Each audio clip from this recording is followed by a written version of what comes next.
Hello and welcome to the 5th episode of Creator Spotlight Season 3 from The Interface. Creator Spotlight is our series where we talk to creators about what they make and do and how they got started.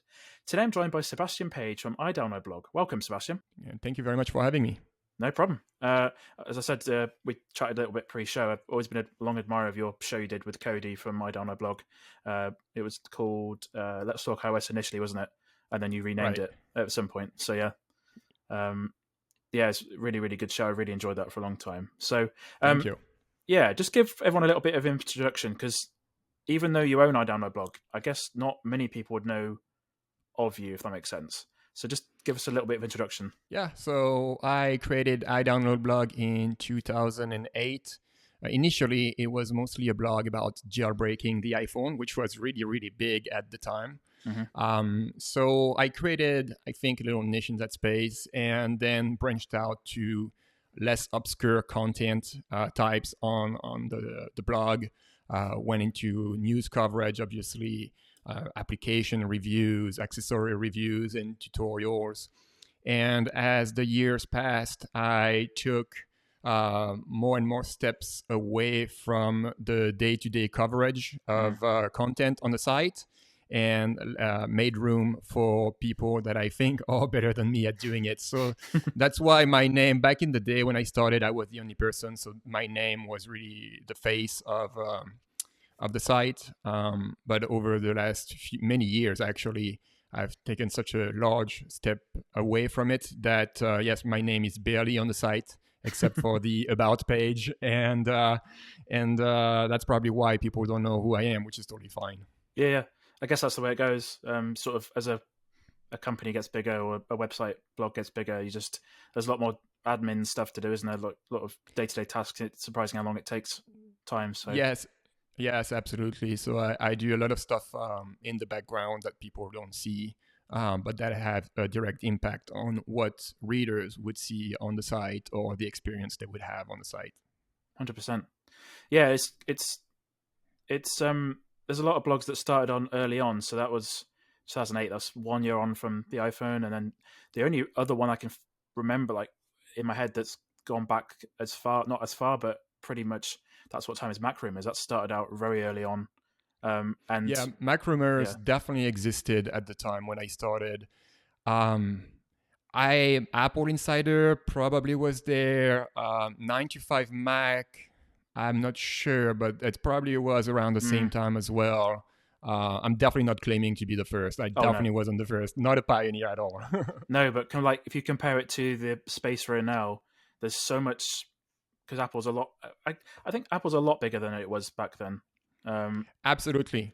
Absolutely. So you got to remember back then in 2008. So the iPhone came out in 2007, and that's arguably, I mean, not arguably, that's really what put Apple on the map for the rest of humanity, right? There was the HomePod and the iMac and a bunch of stuff before, and the HomePod, the iPod, sorry, was amazing. That was my first Apple product, actually. But really, the iPhone is what changed everything. So everything started to explode for Apple-wise, content-wise, about Apple once the iPhone came out in 2007. Yeah. I think the point I was trying to get at is that I think you with your website there's not many of them that were at that time, if that makes sense. Yes, that is correct. There was not many out there, which means that for me as the creator, it was much easier to pierce through the noise because there was not much noise. There was Mac Rumors, and they were doing their own thing, covering news, and they're still doing it. And by the way, probably my favorite Apple blog out there to read.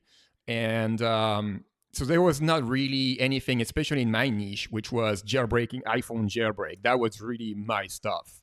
So I think, again, I could be wrong on that, and I'm not making any claim, but I think I might have been one of the first major publication to talk about jailbreaking. So it was much easier to do it back then. If it was today, and I talk about this sometimes, when people ask me what I do for a living and stuff, and they're like, "Oh, that's so cool. You're like an old school influencer, and they ask me what's the next thing, whatever. And I always say that if it was today, it would be so hard for me or anyone to pierce and make it happen, because now you can start a blog in a minute.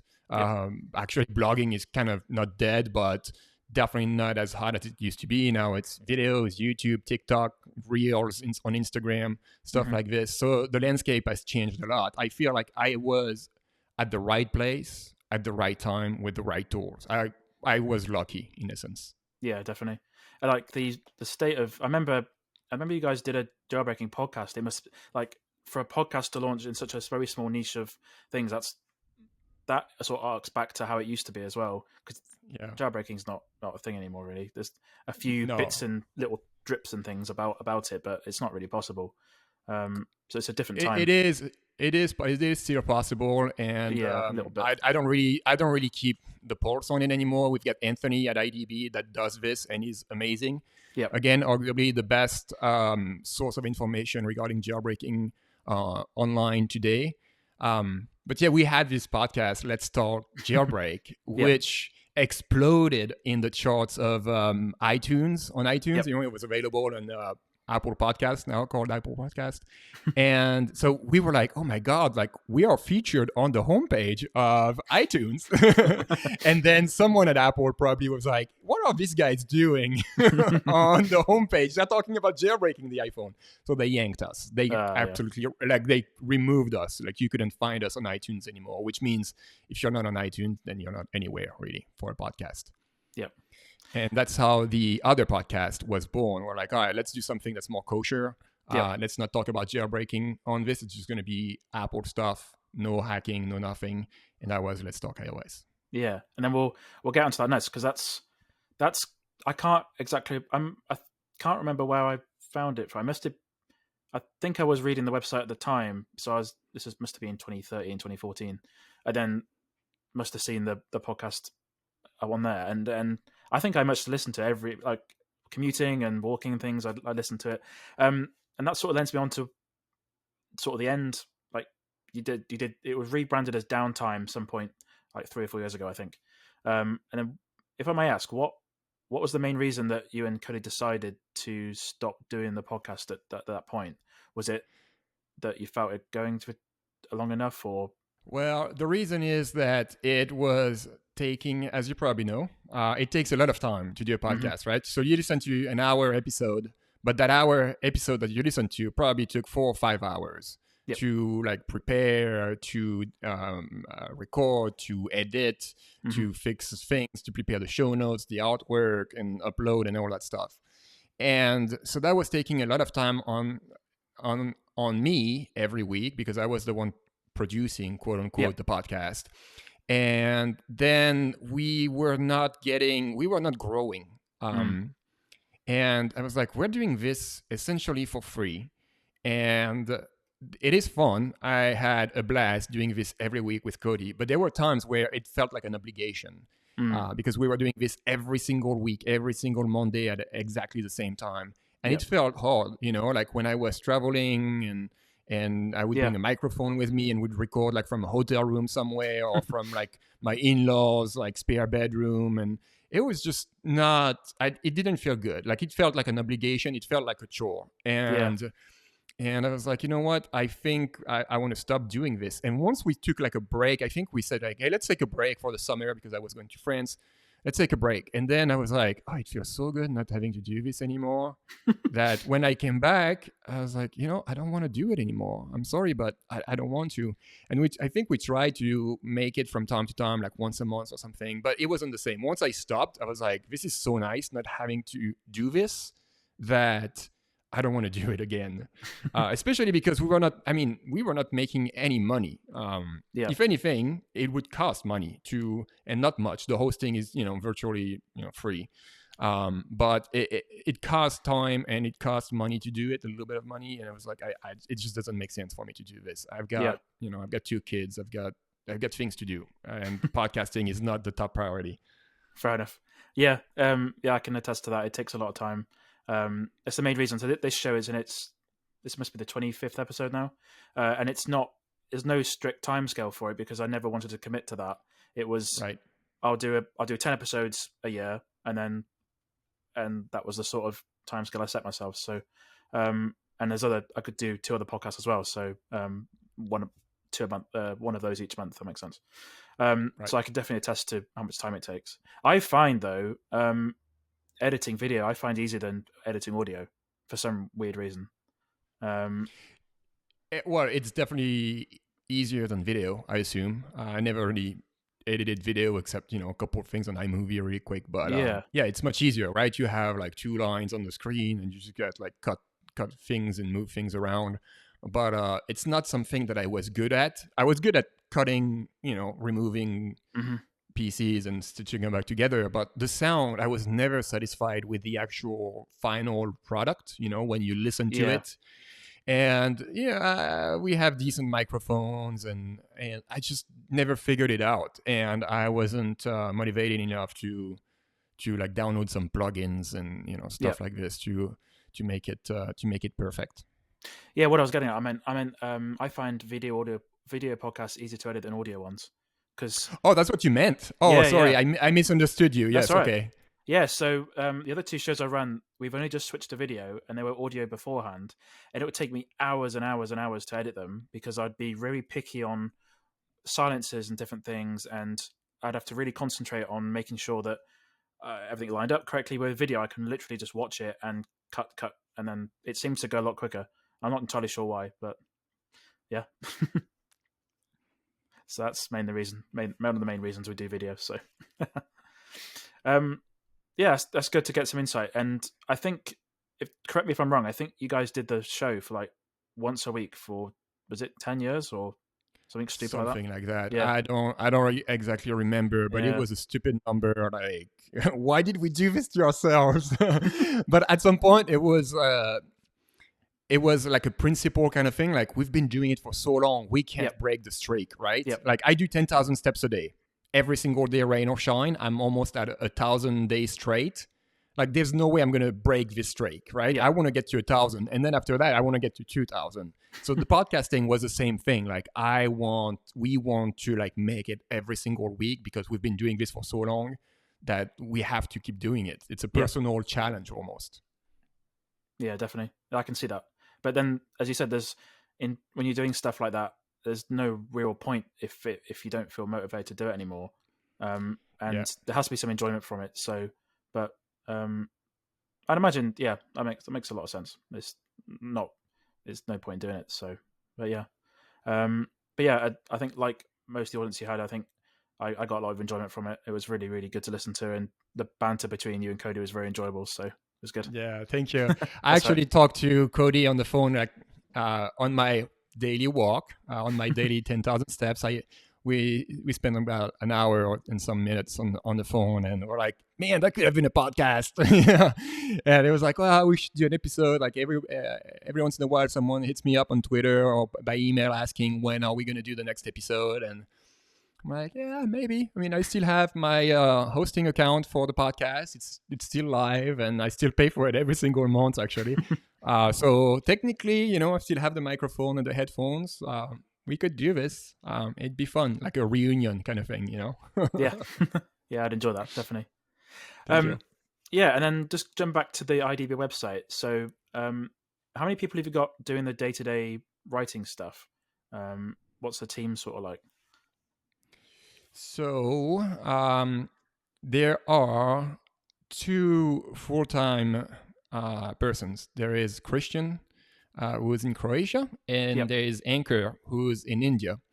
And Christian has been, I could check right now, but well, actually, I can tell you, he's been with me for maybe 10 years, Wow. Yeah. and is doing the daily stuff. And Anchor has been with us for, I believe, 2 years now. Has it been the 2-year anniversary? Maybe. So these two are like full time. That's cool. And then there are people that come in and out. They're not full time. They're contributors, I would say. You have Anthony mostly doing the jailbreak stuff. You have Cody doing deals and accessory stuff. And you also have Jim, who does the weekly wallpapers. Another big milestone.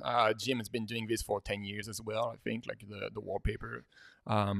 every single week kind of thing. So Yeah. it's a lot of wallpapers that he's posted over the years. And yeah, same. Jim has been with me. Jim and Cody have. So most of them, Jim and Cody, have been with me forever. Christian forever. Anthony for many, many, many years. And Anchor is fairly new, but Hmm. I expect, well, I don't expect, but I hope that he's happy enough and will stick around for years to come. Yeah, it's definitely awesome. Mm. Yeah, and hopefully that's the case. So it's Yeah. it's a good milestone. So the website that's behind this podcast, the interface, that's my own little thing.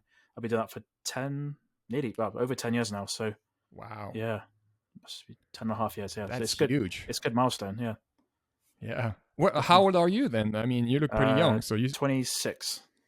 So you started when you were 16? Yep, high school. So, Nice. Awesome. Congrats. yeah, thank you. Yeah, it's all good.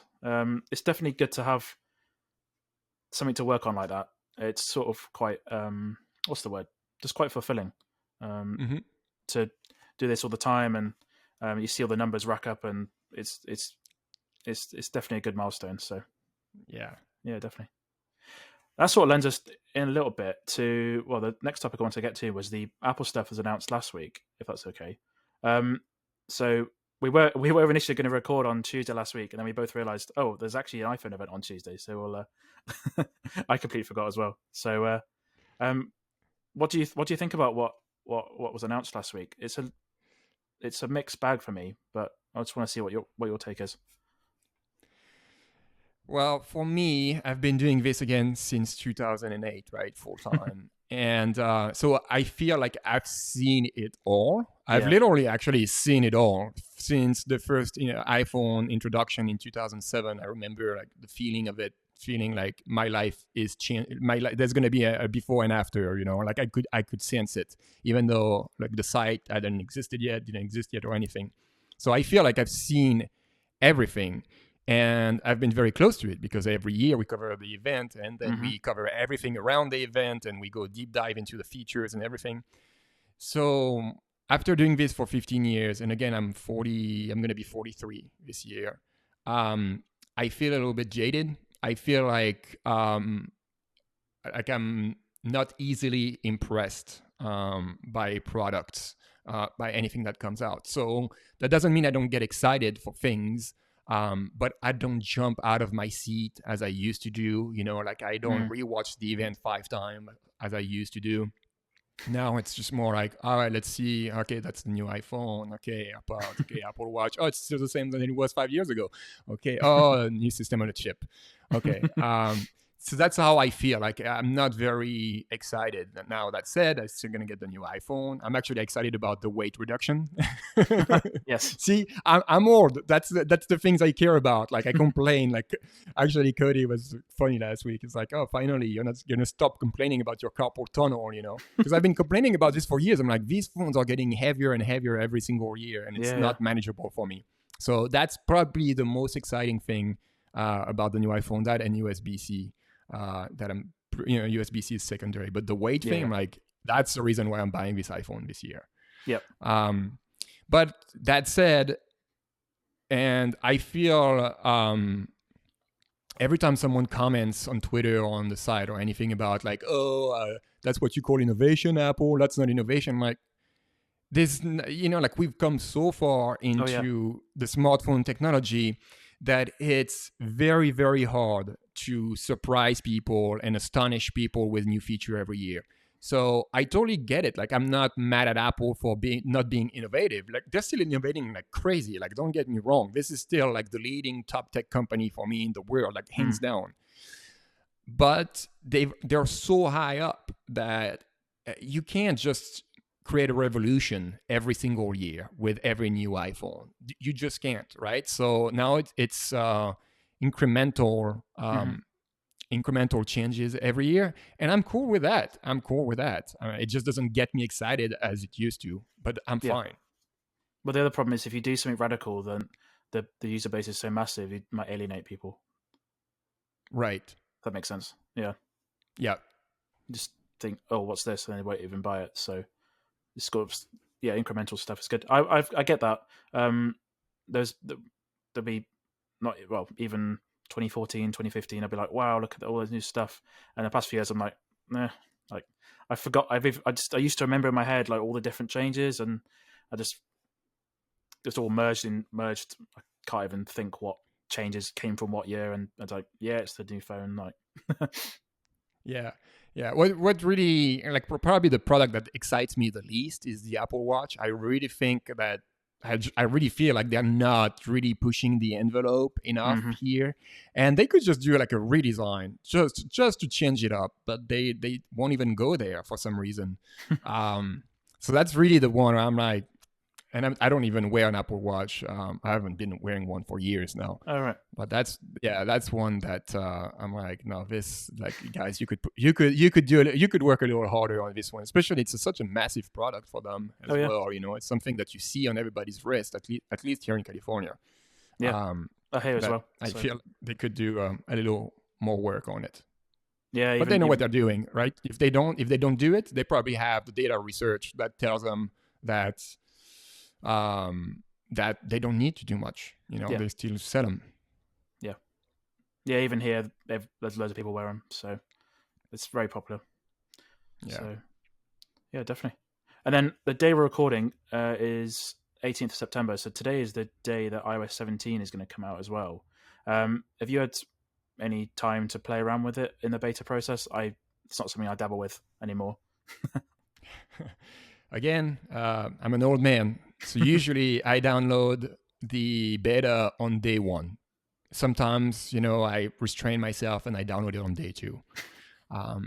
But this year, there was a reason why I didn't do it. I think it was because I was going to France, and like all the phones in the US now are eSIM only. There's not like a SIM card tray, Yeah, and I was like, I have like two phone numbers in the US, and I had to get like an eSIM for France because that's the only solution I can have, the possibility I could have a French phone number on. And yeah, I was like, I don't want to download a beta and have something happen with these eSIM things, because yep, then I'm screwed in France for a month not being able to call or anything. So I didn't download iOS 17 on my daily driver, and then the summer went on, and I was like, I don't know, like I'll just do this next week, and I'll do this tomorrow, and I'll do this next week again, and then here we are, September 18. iOS 17 is dropping today, probably in like 25 minutes, 24 minutes from now. yep. and I still don't have it. I have it on my iPad, which I played a little bit with, because I do have some applications in the App Store, so I wanted to test them, make sure they work fine on iOS 17, and they do. But I didn't. So to me, like iOS 17, when I download it probably tonight, it's gonna be like a brand new thing. Like it's gonna be my first experience. Like like my mom is gonna be experiencing it like it's brand new. It's gonna be the same for me for the first time. Yeah, I think ever. Wow. Yeah. I think I messed around with the beta once, maybe iOS 8, I think, and it didn't work quite right. So I was like, oh, I'm going to leave it and just wait till it actually comes out. So yeah, definitely. And then the last thing I want to get to is, as a person who owns a website and sort of has people they manage underneath them, have you got any advice for anyone looking to get into that sort of thing? Or let's put it a different way. Have you got any advice for anyone looking to get into like tech journalism, as that sort of thing, or looking to start their own blog, or if you know what I mean? Well, if my advice to someone looking to start their own blog would be to not start a blog. Maybe start something that is not on the decline. Maybe start something else. I would probably, if I did it, I would probably do video these days. I mean, honestly, like I think that's where it's going. Blogs will never die, but video is where it's going. Yeah. So I would probably look around and see what people are doing and try to do something different, because you don't want to, I don't think you would want to be, just doing Apple news or tech news. There's already someone to do this, right? There's already a million people, blogs and YouTube channels to do this. But if you could find the right angle, and the right niche in this category, then I think that would be probably successful if you stick to it. Because I think even if you have like the greatest idea, there are a few things that you need to do. Is number one is to be consistent. I think you really have to be consistent. So post once a week, once a day, once a month. Like I think they say that on YouTube, like, to train the algorithm, you got to post like at the same time every week or multiple times a week at the same time, kind of thing. Have a proper schedule. I think this is, to me, like the most important thing. Consistency and expertise, and being honest with the readers or the viewers, not trying to be what you're not. I remember when I started IDB, like something I was doing, which was natural to me, was not pretend that this is a big operation. Like I wasn't saying like we at IDB are reviewing the new iPhone. I was like, I'm gonna check out the new iPhone, because that was just me. Yep. And sometimes I see publications or stuff or YouTube channels that is just one guy, but somehow he's trying to pretend, and not so much pretend, but make it look like it's a big operation. No, I think there's value in being the one guy, like being by yourself and hustling, doing everything, doing the writing, doing the editing, doing the publishing, doing the social media stuff. I think people can relate to this much better than if you say, or if you try to say that you are a big team and you're actually just you doing it. So I think that would be very important. 100%. That's really good. Yeah, I think quite a few people do that. It's a little bit disingenuous. So, yeah, that's really good. Cool. Thanks for joining me, Seb, on the Creator Spotlight podcast. If people want to find out more about you and iDownloadBlog, where can they find you online? So you can go to idownloadblog.com. Mm-hmm. Also, iDownloadBlog on Twitter. I'm on Twitter, or X, I guess, Yep. at Sébastien Page. I don't really post anything anymore there. I'm barely on Twitter anymore. And I'm on Instagram, probably a private account, I think. So I'm pretty private. So you can find me, but you're not going to see much from me anyway. But Fair mostly check out idownloadblog.com and the YouTube channel, youtube.com/IDB. Awesome. Fantastic. Thanks again for joining me, and we'll see you again next time. Thank you.